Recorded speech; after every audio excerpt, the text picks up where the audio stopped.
Hey everyone, I'm Giuseppe. I work for VMware and I'm the project lead for Eirini. Today I want to talk about Eirini's journey from a REST API to a CRD-based API. So we're going to talk about what Eirini is and how it fits in the Cloud Foundry architecture. We're going to talk about the Kubernetes development model and what custom resource definitions actually are. We're going to talk about the tools at our disposal to build CRD-based APIs, and then we're going to talk about the challenges that the Eirini team has faced in building our CRD-based API. So this is what Cloud Foundry on VMs looks like. So you can see how the Cloud Controller is using Diego to schedule its workloads, and then Diego is dispatching these workloads to individual cells on which are going to get run. When Cloud Foundry was ported to Kubernetes, the idea was to basically mimic the same architecture and have a components that basically had the same role that Diego had on VMs, which is to accept scheduling requests and schedule them on Kubernetes. And that's what Eirini is. The Eirini API is essentially very similar to the Diego API, but of course, instead of doing its own scheduling and orchestration, it's just delegated to Kubernetes. The problem with that is that having an API that looks a lot like the Diego one means we are inheriting some of the problems of that API. For instance, some of the procedural workflows that were part of that API. And this was a poor fit for something running on Kubernetes, which kind of forced us to overcomplicate our implementation. So at some point we decided that it could be valuable to try and implement an API that based on Kubernetes CRDs instead. So the way Kubernetes can be extended is through a particular development model, which is purely declarative and based on state reconciliation. What this means is that on Kubernetes, everything is represented as a resource which gets stored in the Kubernetes database and kind of represents the expected state of the system. And then controllers are components that effectively observe this expected state and continuously try to reconcile it with the real world. So they modify the real world, the real state of the system, so that it actually matches the expected state of the system. And the cool thing is that the set of available resources can be extended. We can define our own custom resources through custom resource definitions. And then, of course, we can build our own controllers to handle these resources and implement our own custom reconciliation logic.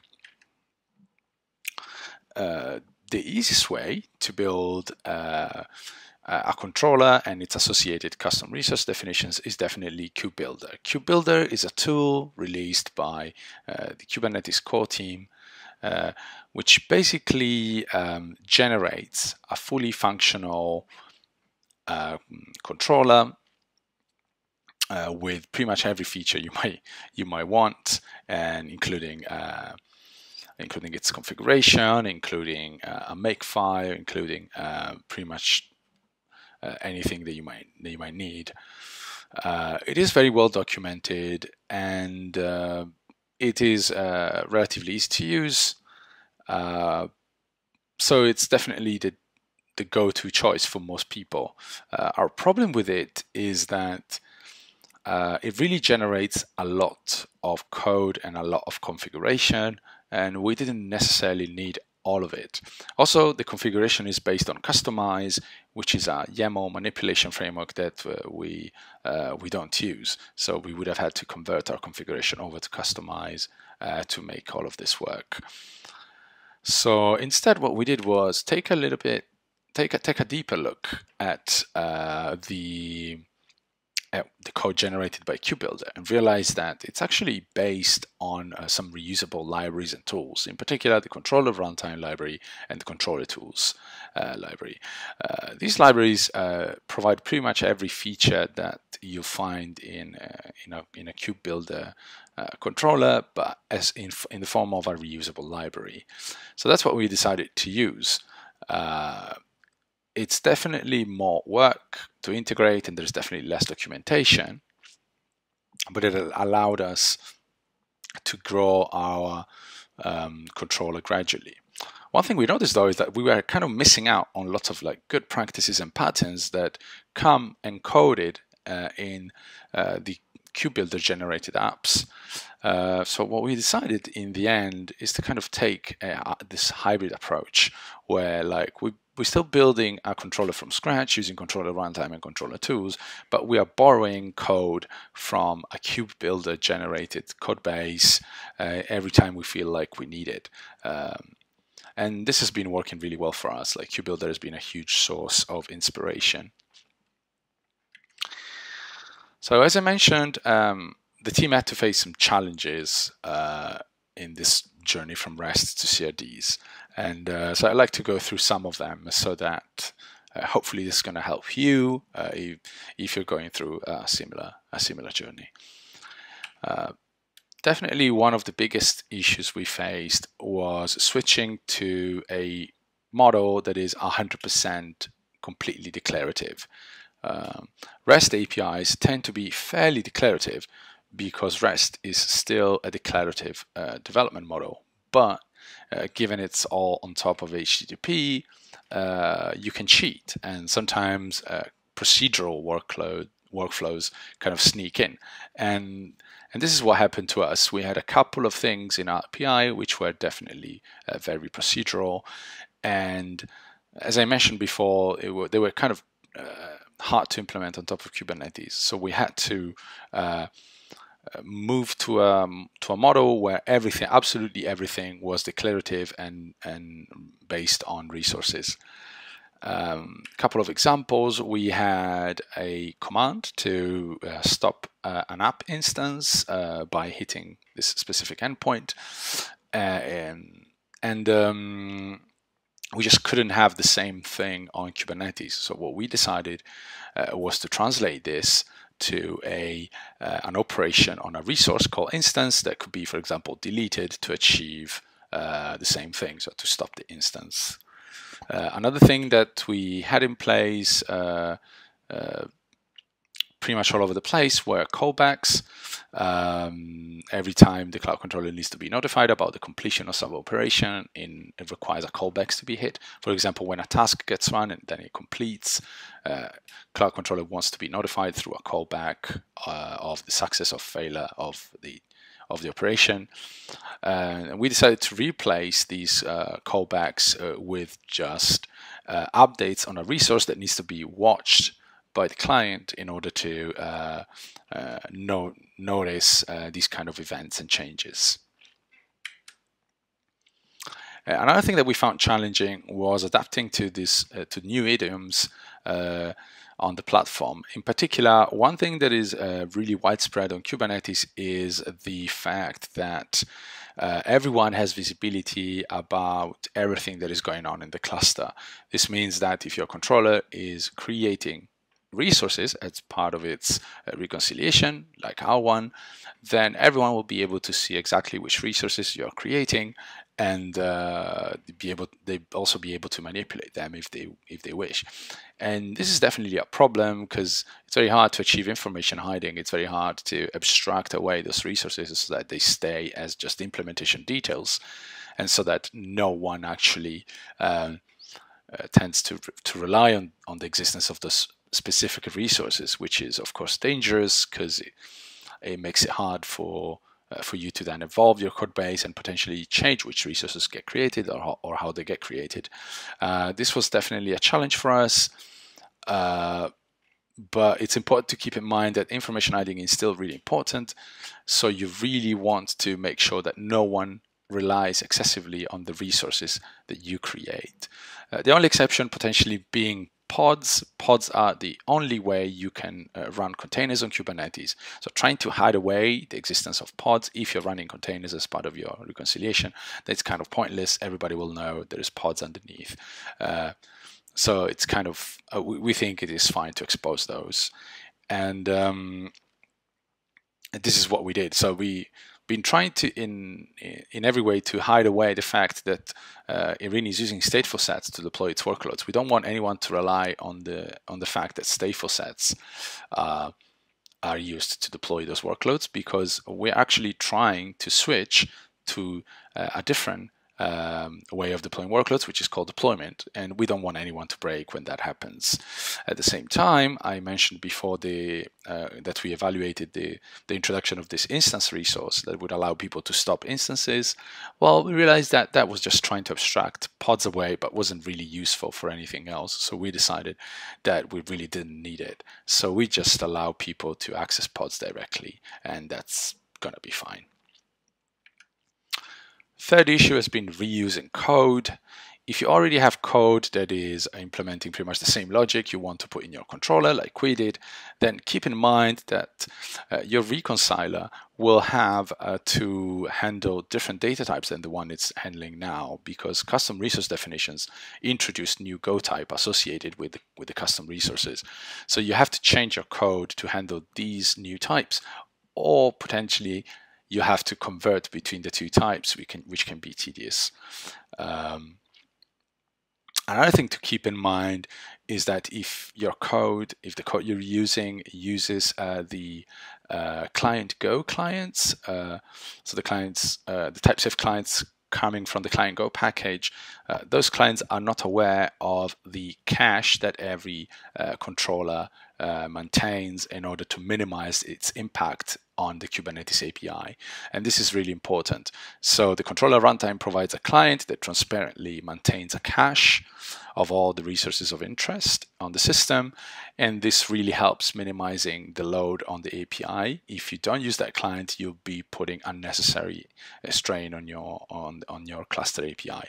So keep in mind that you will have to switch to the controller runtime client, which has a different interface to the traditional client set. Fourth challenge has been testing. The recommended way of testing controllers from the QBuilder team is to use the mtest package, which provides pretty much a real API server running outside of the cluster. So you can test your controller without having to run it on a cluster.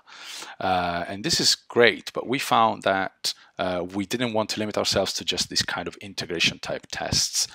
So we would also recommend to write just traditional unit tests, and in order to achieve this, we recommend introducing an interface that abstracts away, for example, the Kubernetes client, so that it can be mocked in test.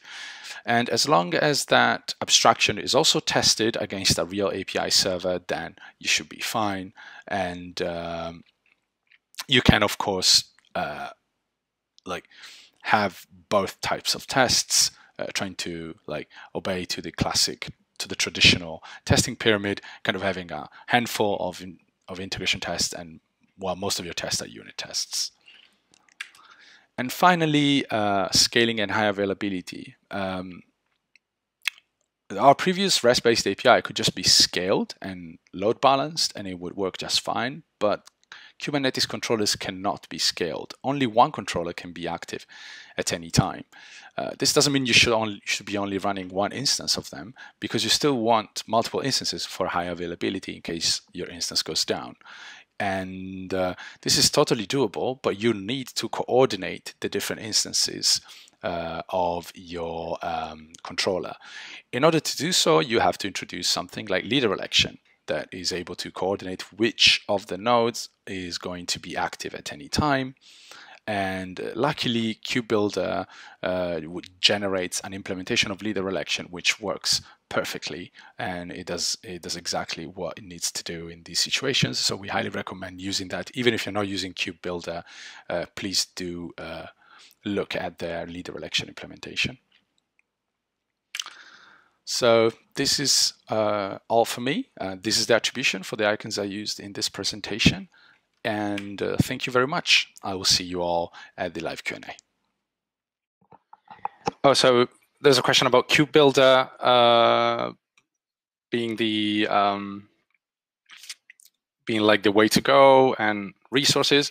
I would say the book. So there's a QBuilder book on the QBuilder website. That's definitely the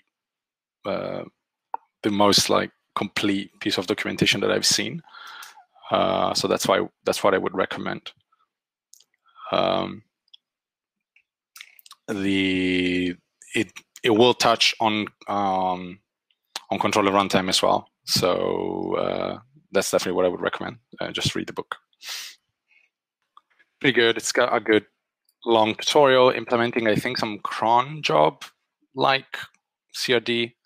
So it's really complete and really good.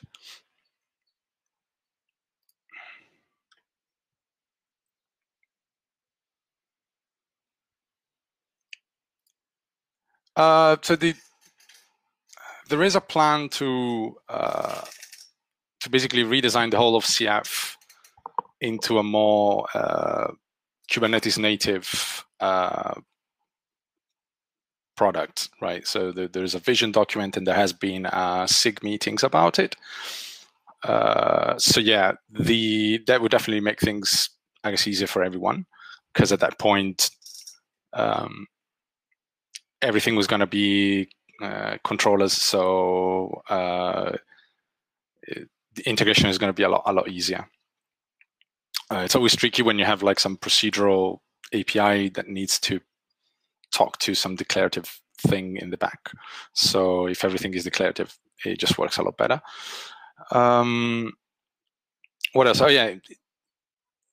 Speaking of that, the latest news is that we have actually extracted all the Eirini CRD related code into its own project to use to be used by this new version of CF. So the repository is called Eirini-controller, and it basically contains all the CRD-based code, the CRD-based API, and it can be used standalone without having to carry in like the REST-based API and all that stuff that is not really needed if you want to use just the CRD API. So I'll post a link to that as well.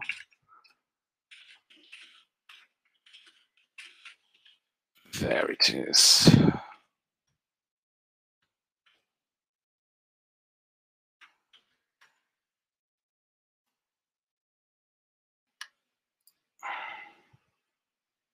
And we have a release. So if you want to give it a try, let us know if you have any feedback. Why did you decide to move using deployments instead of stateful sets? Oh, that's a great question. So the problem with stateful sets is that they're very rigid. They kind of get in the way in a bunch of ways. The main way is cluster upgrades. Stateful sets are very restricted in like which pods you can kill when it comes to, for example, draining a node. They need to be destroyed in order, and you can't destroy the next one until the previous one has been destroyed, etc. And so it's making upgrades a lot harder than they need to be. Deployment will really be a much more flexible and, in general, like a better suited abstraction for us. The problem is there are features from stateful sets that we need to completely support like what Diego did. So, for example, instance indexes. When an app gets scaled, like at the moment, CF provides an environment variable which contains the number of the instance. And we can only have that by using stateful sets. Deployments just don't offer any guarantee that any pod is going to keep the instance number, a specific instance number, or anything like that. So we've kind of had our requirements, like the Diego behavior sits like kind of in between deployments and stateful sets, because Diego apps are kind of this unique monster that like doesn't fit into stateful sets and doesn't fit into deployments either. Going either way will kind of give up some behavior, but in general, we've been keen on leaning on the deployment side, and hopefully with the new direction CF is taking, we might relax the constraints that we used to have with the old API and just go with deployments. Other question. So this is done. I heard that there are plans to use a similar. Okay, now we talked about this, so that's done as well.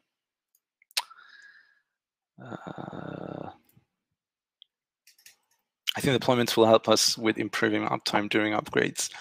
It was something I discussed. Yeah, exactly. Like that issue was epic, right? We discussed so much, and we did a bunch of spikes, like experiments, to see how things could go. At some point, we really believed that we could still get most of the benefits from stateful sets, but in the end, it was clear that it's just not the case, and any solution we can think of was kind of hacky. So yeah, I believe deployment is the way to go, at the cost of giving up some CF features. Another option is to just allow people to choose and just make it configurable. So that could also be a way that